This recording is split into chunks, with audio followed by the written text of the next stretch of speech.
Kaya magandang umaga po sa inyong lahat at kagalakan ko na muling makabahagi ng pagtuturo ng salita ng Diyos.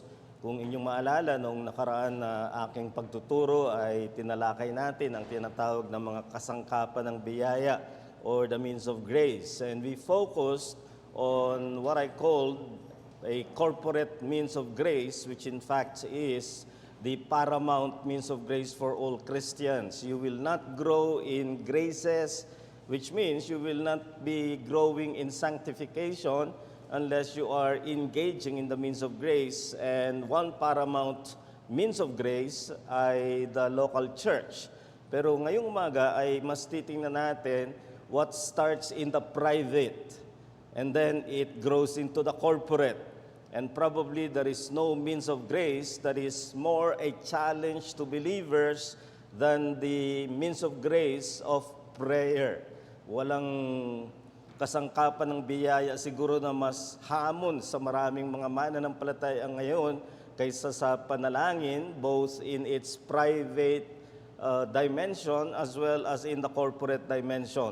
And for Reformed Christians, no issue of the subject of prayer is more a puzzle than when you connect this to the idea of providence. Kaya ang titingnan natin ngayon ay ang pagtatambal ng prayer and the providence of God. Well, you know the objection people say, by providence we mean that God is working out whatever He has predestined in eternity. Tiyak na mangyayari iyon. And if providence is the outworking of God's predestination, yung kanyang itinakda na sa nakalipas na walang hanggan, mangyayari at mangyayari iyon dahil yun ang kanyang providensya, ano pa ang puwang ng panalangin? You can, I'm sure, that kind of question or puzzle will resonate with you. Paano magkakaroon ng puwang ang panalangin sa isang providensya na alam nating pinangyayari ng Diyos. And there had been many issues of concern concerning this. Consider the fact that prayer itself is difficult. Mahirap maging consistent sa pananalangin. And I'm sure everyone here will agree that prayer is not something that you are able to do so easily. For one, there is the resistance of the flesh, and there are always excuses that come from the world and so many other things. So prayer itself is difficult to initiate and more difficult to sustain. Ang sabi ng isang ginagalang na Reformed leader, si Joel Beeke, sa kanyang aklat, Taking Hold of God, the Reformed and Puritan Perspectives on Prayer, he said, backsliding usually begins in the inner closet of prayer. You looked forward to times of prayer. You longed alone to be with the Lord, to pour out your heart to Him with all its needs, confessions, vows, thanksgivings, and praises. But gradually your prayer life began to disintegrate, became more a matter of words than heart-to-heart communion with God. Is that something that you know from experience? Na nagsimula ka na parang masigla at masigasig sa pananalangin, ngunit katagalan ay palamig ng palamig at nagiging paulit-ulit na lamang na walang tunay na pakikipag-ugnayan sa Diyos. And so the prayer itself is difficult to sustain. Idagdag mo pa yung theological puzzle ng marami na prayer itself is difficult to sustain, so you want some motivation to pray. And then you learn about the providence of God, that everything is already being worked out according to what God has predestined and decreed. So the more you have less motivation if you apply that doctrine wrongly, yung providensya ng Diyos. So ang nangyayari ay nalilimutan natin na prayer remains the principal means of grace, both personally as well as corporately. It is the principal means of grace as fruit of the Spirit. Sinabi ito ni John Calvin, the one leading reformer. Prayer, he said, is the chief exercise of faith. And then he says the word is primary in its authority over other means. Prayer is principal as evidential fruit of faith. So hindi natin pinapalitan ng salita ng Diyos, ng panalangin. Hindi dapat mangyari iyon. Magkatambal palagi iyan.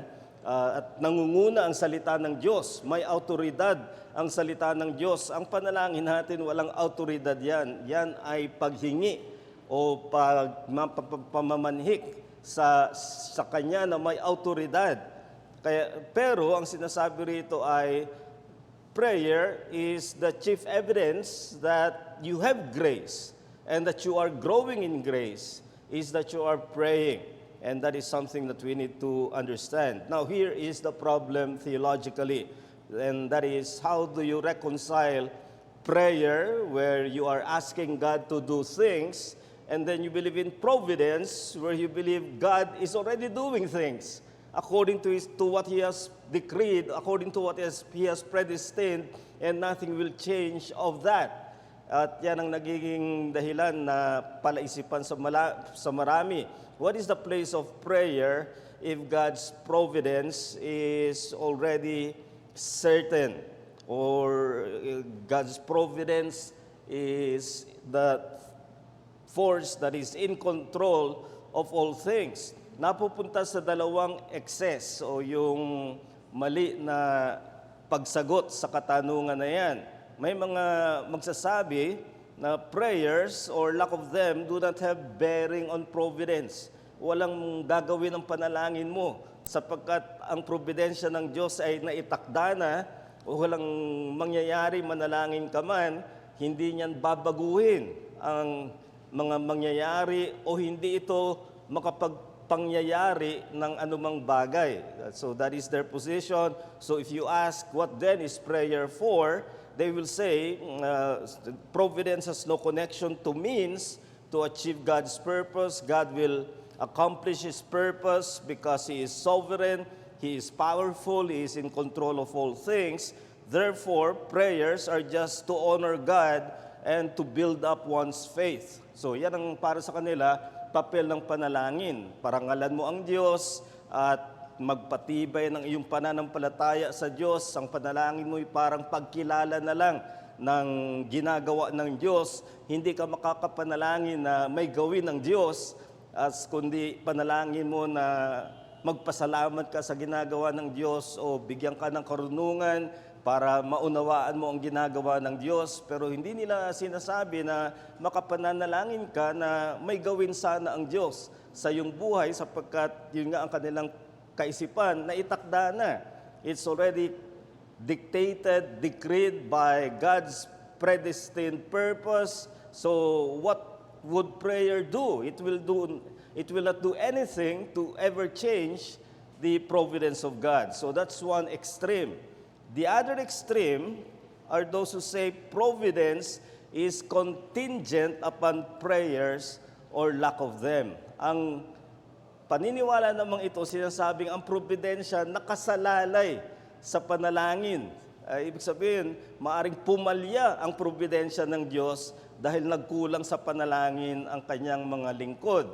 O kaya naman, nagtagumpay ang providensya ng Diyos dahil sa panalangin ng kanyang mga lingkod. And this is something that probably some of you have read Frank Peretti's novels about angelic warfare. Naglalaban ang angels ng Panginoon laban sa demonic forces, at yung kahinatan ng paglalaban ay matatalo yung God's angels kapag hindi raw nananalangin ang mga banal. Kaya yan ang pananaw na ito, nakasalalay ang providensya sa panalangin ng mga mananampalataya. So God's will may be realized or frustrated depending on the prayers of the saints. Prayers therefore become key to success, and it can even, for the lack of it, lead to failure of the purpose of God. At kung minsan makakabasa ka ng mga aklat na gagawing ang panalangin ng susi sa mga bagay na maari mong siguradong makuha sa Diyos. Parang hindi makahindi ang Diyos kapag nanalangin na ang Kristiyano. Merong isang local pastor na nagsulat ng aklat, How to Get Money from God. At meron siya mga formula doon ng panalangin. Very successful yung aklat na yon, kaya sinundan niya ng sequel. Ang sequel niya, How to Get More Money from God.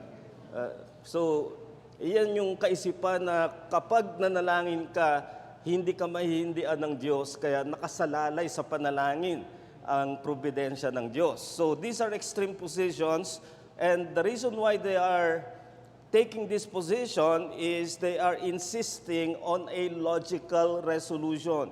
Ibig sabihin, gusto nilang daanin sa lohika. Kung dadaanin mo talaga sa lohika, anong papel ng panalangin kung ang providensya ay kontrolado ng Diyos, hindi papalya dahil ito ang kanyang itinakda? Ano pang gagawin ng panalangin? O kaya naman, darating ka sa kabilang konklusyon, kung may nagagawa ang panalangin, sa makatuwid, ang providensya ng Diyos ay nakasalalay sa panalangin. Maaring mangyari, maaring pumalya ang providensya ng Diyos. So these are ways of logical resolution to the problem of theology. And I'm saying that in theology, in Christian theology, there is a place for logic, but logic is subordinate to scriptures. Kapag may sinabi ang scriptures, kahit hindi siya umayon sa iyong lohika, ipapasakop mo ang iyong lohika sa kasulatan. At yan ang gagawin natin. Anong masasabi natin sa papel ng panalangin sa mananampalataya? Kung naniniwala tayo, panghahawakan natin ang providensya ng Diyos, what is the place of prayer if God's providence is something that He is controlling, He is directing? Well, ang prinsipyo dito ay God's covenant pledges and promises are fulfilled in answer to prayer. So, God's covenant pledges will not fail. And yet, at the same time, we are taught that those pledges and promises are fulfilled in answer to prayer.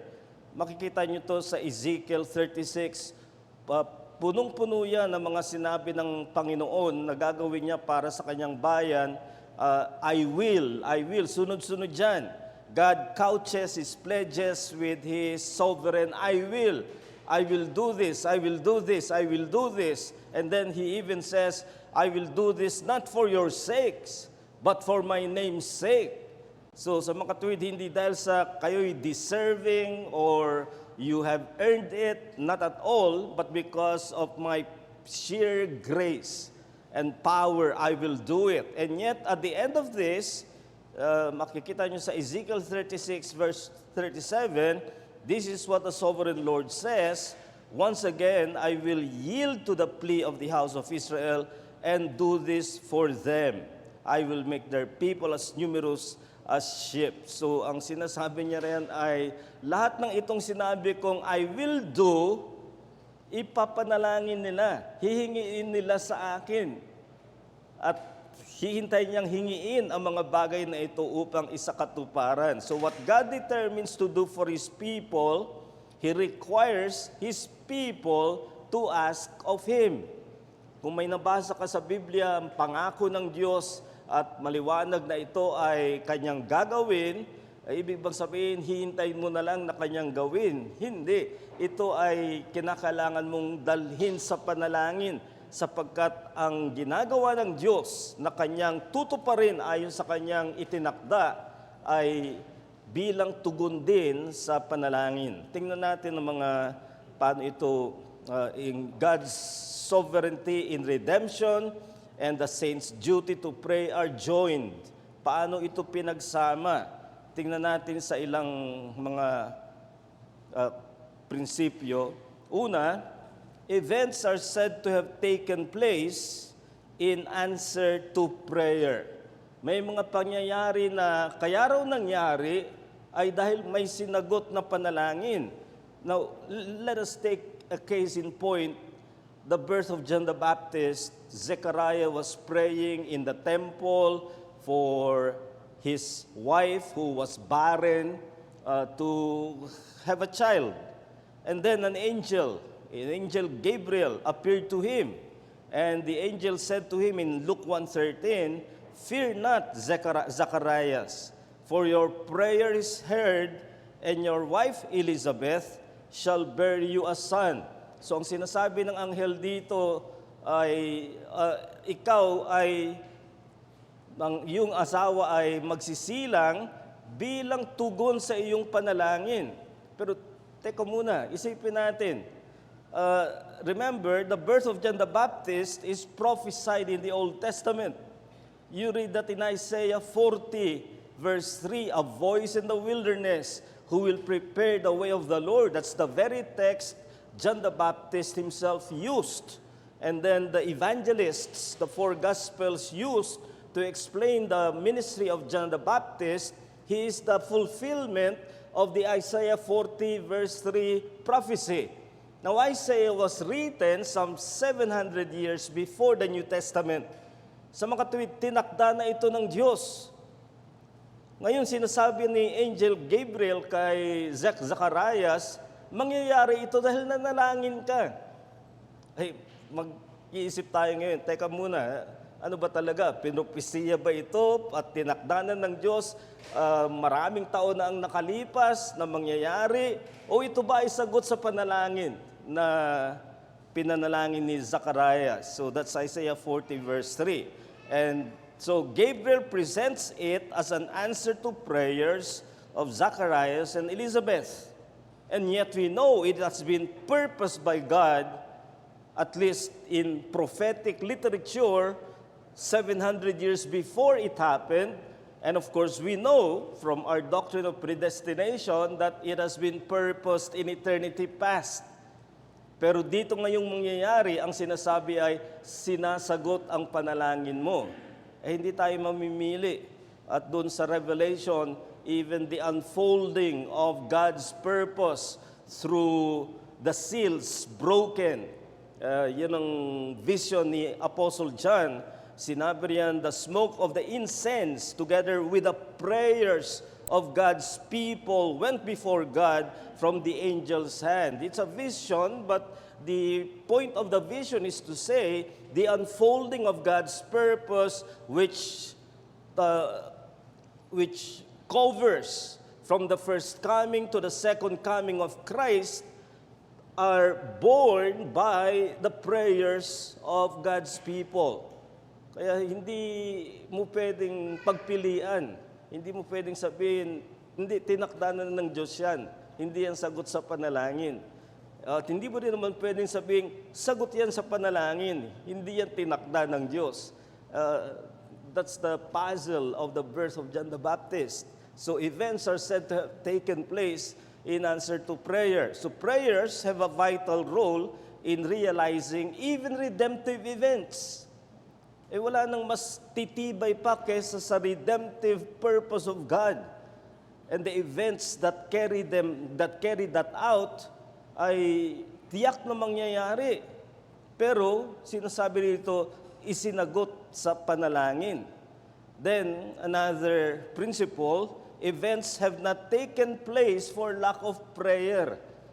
Dito naman, may nakatakda sanang pagpapala, may inilaan na pagpapala, pagkatapos hindi pinanalangin at hindi natanggap ang pagpapalang nakalaan. And there is, I'm sure, that familiar verse for many of you in James chapter 4 verse 2, you do not have because you do not ask God. So meron ka sana kung pinanalangin mo. Hindi mo pinanalangin. At yung isa pa ay pinanalangin mo nga, pero makasalanan yung motibo mo sa panalangin. And sinful prayer is just as bad as prayerlessness. And yan ang sinasabi. Kaya hindi nakarating sa inyo ang pagpapala ng Diyos ay hindi ninyo pinanalangin. So what we learn here is that James indicts the people's forceful efforts, but but yet they cannot obtain for not praying. Sinasabi niya, nag-aaway-away kayo, nagsisisihan siguro sila, kaya tayo hindi pinagpapala dahil sa iyo, o hindi tayo pinagpapala dahil sa kung kanino man. At ang sabi ni James ay, hindi kayo nanalangin, yun ang dahilan. Hindi dahil sa pagsisisihan, or their prayer is not genuine but selfish in motives. So ang prayer nating karaniwan ay parang shopping list. Lord, bigyan mo ko nito, ito pa, tsaka yun. At lahat ay patungkol sa kagustuhan nating pansamantala, pampisikal, pangtemporal, at wala tayong panalangin may kinalaman doon sa pinakamalapit sa layunin ng Diyos, kundi puro pang sarili at ginagawa nating parang waiter ang Panginoon na kukuha ng ating order. Pagkatapos niyang bigyan tayo ng menu, hindi pwede ang ganong klaseng panalangin. Blessing may be ready for granting, but missed for lack of praying. Either lack of praying or for sinful praying. So praying can be sinful in that sense. And then, let's consider another principle. Events have not taken place in answer to prayer. Ito naman ay masamang mangyayari. May hatol na mangyayari, pero nanalangin at hindi nangyari. Ang dapat sana ay mangyari. So, nangyari ito sa parusang nakatakda sana para sa Israel, but the Bible says, the Lord relented, this will not happen either, and this is in answer to prayer. You remember also Moses' intercession para sa mga taga-Israel na pagkatapos magkasala, sinabi ng Diyos, lilipulin ko ang bayan na yan. At namagitan si Moises at sa kanyang pamamagitan ay hindi natuloy ang dapat ay paglipol sa Israel. So what we learn here is that divine judgment was restrained because of the prophet's plea, in this case that of Amos. And you know the story of Abraham's pleading on behalf of Sodom, and because of the righteous people there, he was thinking probably most likely of Lot, who was his nephew, together with his family. And then he asks the Lord, who appeared to him in what we call theophany, in the appearance of men. At ang sabi niya, if there are 50 righteous men, will you still destroy Sodom? And the Lord said, for the sake of those 50, I will not destroy Sodom. And then bumaba hanggang 10, tumigil na doon si Abraham. At nangyari yung hatol sa Sodom. Pero isipin niyo kung dahil sa panalangin ni Abraham, kung meron ngang kahit man lang 10, na yun ang kanyang last na panalangin, ay hindi sana natuloy. So events have not taken place in answer to prayer, meaning judgments that may have happened to someone or to a place or a community. So intercession for mercy avert judgment, which is part of redemption. So when you pray for someone to be saved, you are praying that something that God has determined will happen will not happen. What is that? Judgment. Judgment on sinners is certain. But then you are praying na wag sana sa aking mahal sa buhay. At alam mong mangyayari yun kapag siya hindi naligtas, kaya kapag pinapanalangin mo na siya'y maligtas, nasa prinsipyong ito yon, na yung hatol na dapat ay bumagsak sa isang makasalanan ay pinipigil ng panalangin.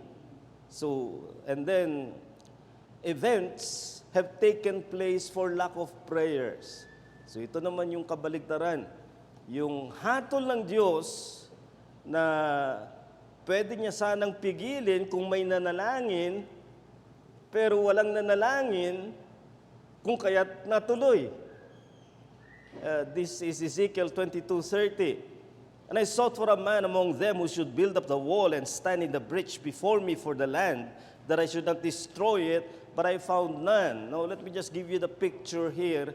The wall of the city is its main defense. Pero kapag merong breach, ibig sabihin ay merong siwang doon sa wall na pwedeng lusutan ng mga umaatake, madali nang malukob, madali nang masakop yung syudad na yon. At ang sinasabi ng Panginoon, ganyan ang larawan ng kanyang hahatulan na bayan.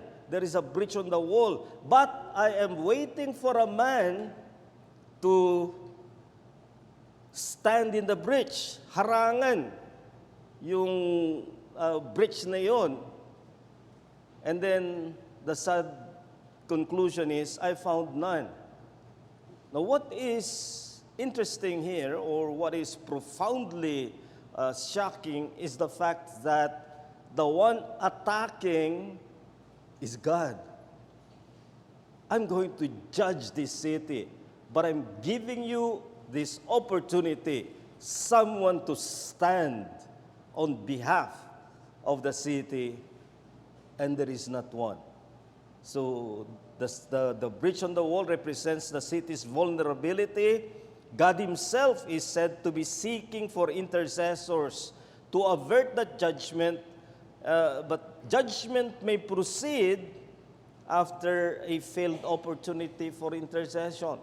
Muli, nakikita natin na may ginagawa ang panalangin para sa atin at may mga hindi mangyayaring masama kung tayo lang ay nananalangin, at merong masamang nangyayari dahil hindi natin pinanalangin, at may pagpapalang hindi dumarating dahil hindi natin pinanalangin.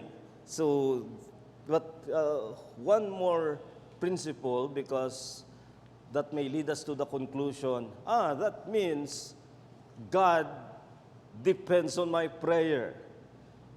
If things happen because I pray, if things don't happen because I pray, and things that are bad happen because I did not pray, and things that are good did not happen because I did not pray, then it's because of my prayer. Well, we have a last principle here. Prayerfulness is itself the gracious supply of God, but it is the saint's responsibility. Kung ikaw ay naging mapanalanginin, hindi mo sariling resolusyon yan, hindi mo sariling likha yan. Ang sinabi sa Zechariah 12 verse 10 bilang pangako sa bayan ng Panginoon, and I will pour on the house of David and on the inhabitants of Jerusalem the spirit of grace and supplications. Ibubuhos daw niya. At yung pangungusap dito ay kapareho ng pangungusap sa Joel tungkol sa the pouring out of the Spirit, which we know happened on the day of Pentecost. And on that day of Pentecost, the church then became the church that it should be, a praying church. And that should be what should happen to every believer receiving the Holy Spirit. He does not speak in tongues. He does not get slain. Ang tiyak na mangyayari sa isang lukuban ng banal na Espiritu, siya ay magiging mapanalanginin. So even the spirit of prayerfulness comes from the Lord. So ang dapat na maging panalangin natin ay manalangin tayong makapanalangin. After the disciples heard Jesus pray in Luke 11 verse 1, they suddenly asked him, Lord, teach us to pray. They have been praying. These are disciples. But when they heard Jesus pray, it was as if they never knew how to pray. Nung marinig nila kung paano manalangin ang Panginoon, siguro ay narinig nila ang panalangin ng Panginoon na may kinalaman sa kalooban ng Ama sa plano ng kaligtasan, sa pagsulong ng kanyang kaharian, sa kanyang misyon, at naihambing ng mga alagad ang kanilang panalangin na puro sa kanilang pangangailangan, at doon na wari nila na hindi pa ako marunong manalangin kung ganito ang panalangin ng Panginoong Hesus. So, and many Christians need to grow in the reality and consistency and the substance of prayer. So, to put the balance here, prayerfulness is our duty to cultivate, but it is God's grace to pour out. Hindi ka pwedeng mamili. Hindi ka pwedeng magsabi na it's God's grace, I'll wait until grace is poured out on me. At hindi mo rin pwedeng sabihin, tungkulin ko to, so I'll just resolve, and through sheer discipline, I will be prayerful, and you cannot do that without the grace of God. These two go together. So, let us summarize. Do not let logic dictate belief in providence and practice of prayer. Naniniwala tayo sa providensya. God's providence is the outworking of what He has purposed in eternity past. Yan ay nangyayari. Pero may papel ang panalangin, and therefore we should, by faithful discipline and consistency, be practicing prayer.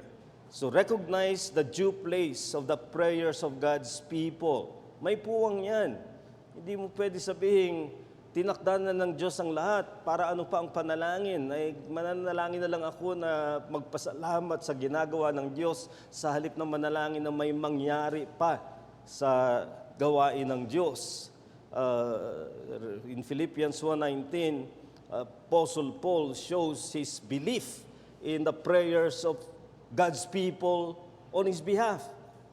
Sabi niya, I know that through your prayers and God's provision of the Spirit of Jesus Christ, what has happened to me will turn out for my deliverance. So, makikita natin si Apostle Paul, nakakulong siya at this point when he wrote Philippians, and yet he was confident that he will be set free when his impending trial comes. Why? Through your prayers. At makikita mo maraming ulit na si Apostol Pablo ay humingi ng panalangin ng mga mananampalataya. Bakit niya gagawin yun kung naniniwala siyang walang papel ang panalangin, kundi tinakda na ang lahat? Kahit na anong panalangin mo, walang mangyayari. Hindi ganun ang pagtingin ni Apostol Pablo. And we should also put place in its proper place. Take on the privilege and challenge of disciplined praying. And 1 Thessalonians 5:17 puts it in that familiar exhortation, pray without ceasing. Now that simply means make it a practice, make it a habit that you are praying. Make it consistent. Hindi paudlot-udlot. Hindi yung kapag may biglang krisis, doon ka mananalangin. Prayer is intended to be a daily habit of believers. That is clear in the Lord's Prayer Jesus taught. Because one petition there says, give us this day our daily bread. Kung this day, our daily bread, the assumption is that it is a prayer intended to be day by day. So make it your objective by the grace of God that you are resolved to exercise the practice of prayer on a consistent, disciplined, day-to-day praying. We are all in need of praying and being prayed for. Kaya kailangan natin ng panalangin ng mga mananampalataya. So, Do not let logic dictate belief in providence and practice of prayer. In summary, there is no place for self-exaltation in prayer. Dito mahalagang ipaalala natin sa ating sarili na ang pinakalaman ng panalangin na itinuro ni Jesus, hindi niya isinantabi yung ating mga temporal na pangangailangan, kaya't isinama niya yung give us this day our daily bread. So we can pray for our physical sustenance, our material needs. But take note, the dominant substance of the Lord's Prayer has to do with the kingdom.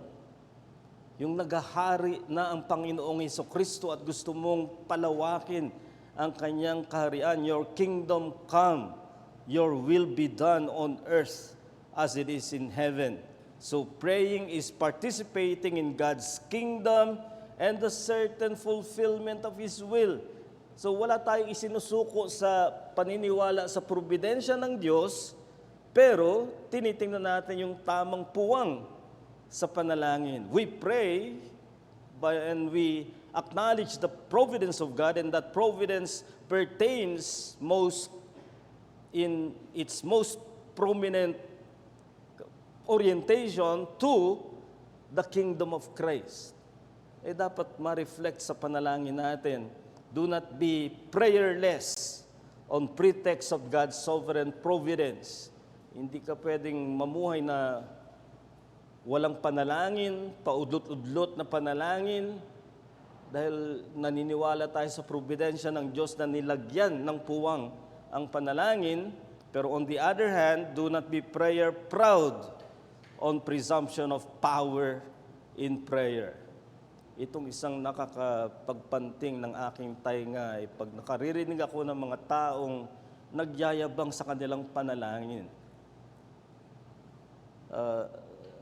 Parang may hotline sila sa Panginoon na hindi sila mahindian. You cannot have that kind of attitude on prayer. Why? Because prayer is the humblest posture of a sinner before God. Naisip mo ba yung pulubi na nanlilimos o humihingi ng limos ay magyayabang, ang galing ko magpalimos. Nakatuklas ako ng formula para makakuha ng limos. Hindi pwede ang ganun. When Martin Luther died, there was a note found in his pocket in German, but it translates as saying, "We are beggars, that is all we are." And that's what praying is. Yes, it is a child's petition to his father, but in another sense, it's a beggar's petition to a benefactor. So, prayer is assuming the weakest posture before the sovereign God. Kaya ayoko ng mga salitang prayer warrior. Prayer na very powerful, na para bang ano man ang hingiin niya ay makakamit niya. That is just so contradictory to the spirit of praying. So in summary, what we have here are the principles we studied. Events take place in answer to prayer. Then events do not take place for lack of prayer. Good events do not take place for lack of prayer. Events do not take place in answer to prayer, meaning bad events do not take place in answer to prayer. Events take place for lack of prayer, meaning bad events happen when they could have been averted for lack of prayer. But to sum up everything so that there is no pride in prayer, prayerfulness is itself by gracious supply of God. So, anong dapat nating isipin?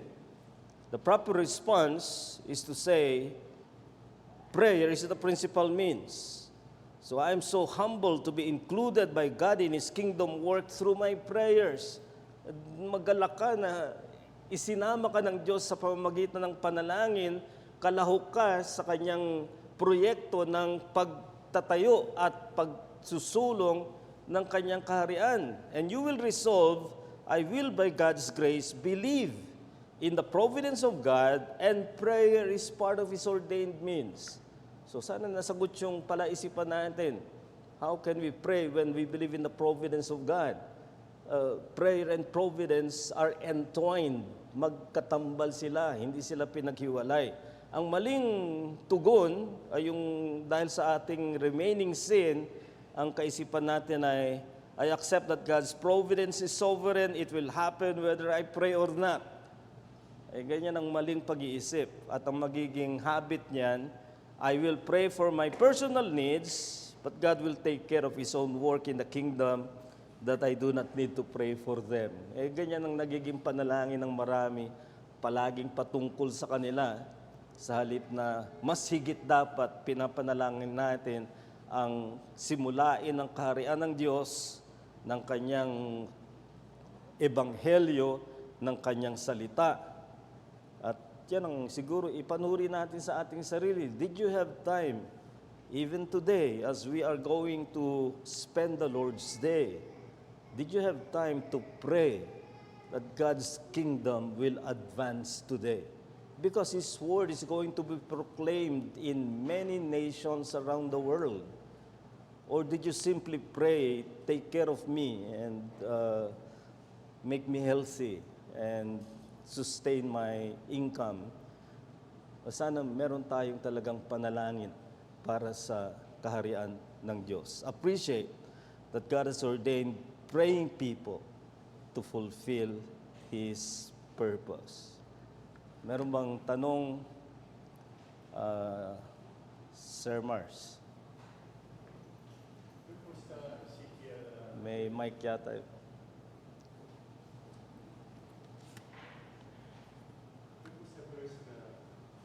Ezekiel 22, verse 30. Does this verse refers only to men? Kasi sabi na, I sought for a man. Sa lalaki lang po ba ito tinutukoy yung verse na ito? What verse? Na hinahanap ng First Diyos Timothy na 2? sa verse 20, chapter 22, verse 30. Ito po sa text po natin. Ezekiel 22:30. Sabi, I Ay, hindi sought naman. for a man. Not necessarily, but in corporate prayer, meron tayo sa 1 Timothy 2 and verse 8. I would that the men should pray in the assembly. Sa assembly ng church, those who lead in prayer are the men. In fact, Apostle Paul made sure that that was clearly understood dahil sa 1 Timothy chapter 2 verse 4, sinabi niya, God desires all men to be saved, and he used the word anthropoi, plural of anthropos, referring to all mankind. Pero pagdating niya ng verse 8, ay ginamit niya ang salitang androi, which means male. So, ibig sabihin, very deliberate ang shift ng words ni Paul na pagdating sa corporate prayer ng church, the men should lead. Pero yung Ezekiel 22:30, hindi naman yung Hebrew niya na hindi naman pang male lang, kundi sino mang mananalangin. But as usually it happens, ang nangunguna ay ang mga kalalakihan. Naniniwala po ba kay Pastor na ang revival ay nagsisimula sa iglesia, hindi lang sa preaching, kundi sa pananalangin, sa prayer? Bakit po maraming mga iglesia, pagdating sa prayer meeting, kukonti ang umaattend? Paano niyo po minomotivate ang congregation niyo po para dumalo at mahalaga ng prayer meeting? When it comes to revival, we must have the bottom line principle is that it is the sovereign work of the Holy Spirit. Hindi natin ito maaaring i-formulate na pag nanalangin tayo ng sunod-sunod na overnight prayer, tiyak na magkaka-revival. o kaya kapag nag-preach tayo ng ganito, tiyak na magkaka-revival. Revival is the sovereign work of the Holy Spirit which we cannot schedule, which we cannot dictate when.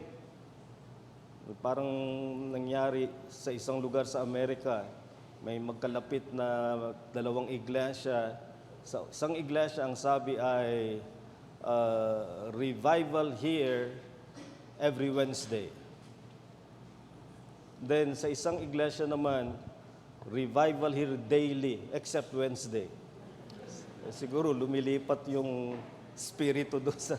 mali yun. Hindi, we cannot... it can be by preaching, and often it is by preaching. But not every preaching that is truthful and faithful will produce revival. Yung preaching na kilalang-kilala natin na pinreach ni Jonathan Edwards, sinners in the hands of an angry God, he preached it in his own church. Nothing happened. And then he was invited to preach in Enfield, and then a revival happened. The same message. So, nasa soberanong gawa ng Espiritu yan. Pero, tama na ipanalangin ng iglesia. Bakit mas kaunti ang dumarating sa pulong panalangin ng iglesia? Well, yan ang isang hamon para sa mga miyembro ng iglesia.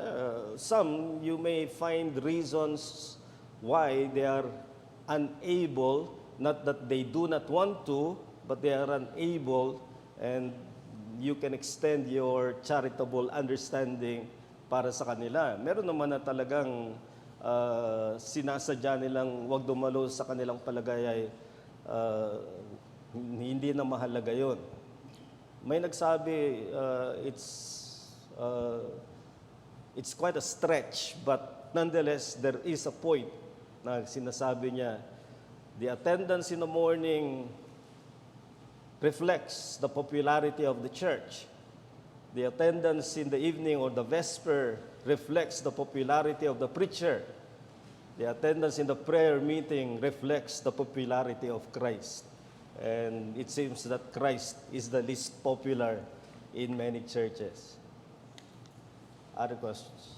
One. Pastor Noel, kay Shannon po. Yes, Shannon.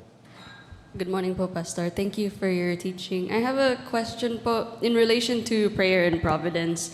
I've been asked if prayer changes God's mind, which was something that was discussed po. But how could we explain, or what is the proper understanding of events taking place or not because of prayer versus like God's character or immutability, if that's the term? Well, the way John Calvin puts it is that prayer does not change God, but prayer changes things. So that means prayer changes the direction of events. If there were no prayer, it would have probably led to disaster, but because of prayer, it has been averted. So when we think of God changing His mind, there are texts that speak of God relenting, or in the old translation, even God repenting. The way it should be understood is that because someone prayed or something changed in the people that He intended to judge or to do good to, whatever, something changed with them, so God also changed the course of things the way it would have taken were it not for either intercession or some change that happened in the object either of His blessing or disaster. So it's not a change in the mind of God as such. It's a way of telling us who are short of understanding that something changed in the direction of things because of God's own choice, that a disaster should no longer happen or a blessing should be withheld, depending on what happens to those who are His people. Yes, Tati Julie. Good morning po, Pastor Noel. Sa akin lang po yung alam po natin na soberano talaga ang Diyos. Pagka nananalangin ang bawat mananampalataya, iniisip o nasa sa loob niya na masusunod siya dahil soberano ang Panginoong Diyos. So, sa karanasan po ni Apostol Pablo, may sinabi po siya maging ang Paiso Kristo, ipanalangin niyo ang nagsisiusig sa inyo. Ganon din ang sinabi ni Apostol Pablo, ipanalangin yung mga nagsisiusig sa inyo upang pagpalain din sila ng mga pagpapalang galing sa Panginoon Diyos, which is spiritual. Pero ganon pa rin, yun ang nangyayari po, ito po ang may tatanong, kung gaano kasoberano ang Diyos, bakit hindi rin siya hindi rin nasunod kasi nauwi din sa kamatayan ni Apostol Pablo yung mga pag-uusig na yun. So, alin ang hindi nasunod? oh, Alin ang hindi nasunod? yung mga nagsisiusig, patuloy pa rin silang nagsisiusig kay Apostol Pablo. Yung mga taong, Pero si Apostol Pablo mismo ay patotoo na kapag pinanalangin mo ang umuusig sa iyo, ay maaari siyang baguhin ng Diyos. Dahil si Pablo ay manguusig at binago siya ng Panginoon. Kaya hindi natin pwede sabing walang mangyayari kapag pinanalangin mo ang mga taga-usig, iuusigin ka pa rin. We still pray for our persecutors, whether they change or not. But God has shown that there are instances when maaari niyang baguhin ang isang taga-usig. Okay, Ate Julie. Pastor, thank you po sa teaching. Ang question ko po, yung madalas po na naririnig natin na i-claim mo yung and it's as good as yours. Ano po ba ang, is there any biblical basis to it, or is it, what context is it given, or is it totally wrong? What we can claim is a sure promise of God in salvation blessing. You cannot claim what God has not promised. Halimbawa, may sakit ang mahal mo sa buhay at pinanalangin mo ng masidhi. Can you just say, I claim His healing? There's no promise. Or pray for may opening na promotion. Sana ako na yon. I claim that position, Lord. And then, instead you were fired. Ibig sabihin, walang pangako. Pero kung ipanalangin mo na loobin mo, O Diyos, na ako ay lumago sa aking biyaya ng pag-ibig o biyaya ng pagpapahinuhod o sa pananalangin, these are things that God has promised to those who pray to Him, that we can claim, not claim that it's ours tomorrow, but claim that it is part of what God has promised. So, hindi natin pwede ipanalangin, Lord, give me patience, and I need it now. Last question. Yes. Pagkukulang ba natin sa panalangin yung mga napapasa sa kongreso na bills na, kunyari, SOGI bill, mga anti-Christian, tapos napapasa ito ba yung ating pagkakukulang natin sa panalangin? O dapat natin ipanalangin para hindi maipasa? Tama ipanalangin natin ang pamahalaan yan. Sinabi na sila ay gumawa ng naayon sa katarungan, ayon sa ikabubuti, pero hindi ibig sabihin na laging matutupad yung ating pananalangin. In 2015, so many churches were praying together, position papers were published against same-sex marriage in the United States. And yet, 2015, the Supreme Court made the Obergefell decision which legalized same-sex marriage. So does that mean prayer has failed? No. It means that God has another purpose. Thank you, tayo Pastor. po'y manalangin. Dakila naming Diyos, sa aming mahabaging Ama, nagpapasalamat kami sa aming natutunan at nawa nga ay sa palaisipan ng panalangin at probidensya. Wala kaming dapat na isuko sa dalawang ito. Pinagtambal mo ang katotohanan na sa probidensya mo ay isinasakatuparan mo ang iyong itinakda ngunit kasama rito ay ang puwang ng panalangin at nangyayari ang mga bagay o hindi nangyayari nang dahil sa panalangin na tinutupad o pumapalya sa iyong mga lingkod. Kaya tulungan mo ang bawat isang magresolba na mas maging mapanalanginin, na may disiplina sa sarili at mas manalangin para sa mga bagay na pangkaharian at hindi lamang sa pangpersonal. Naway mauwi ito sa ikaluluwalhati mo at sa ikalalago namin bilang iyong mga lingkod. Panalangin namin ang lahat ng ito sa pangalan lamang ng aming Panginoong Heso Kristo. Amen.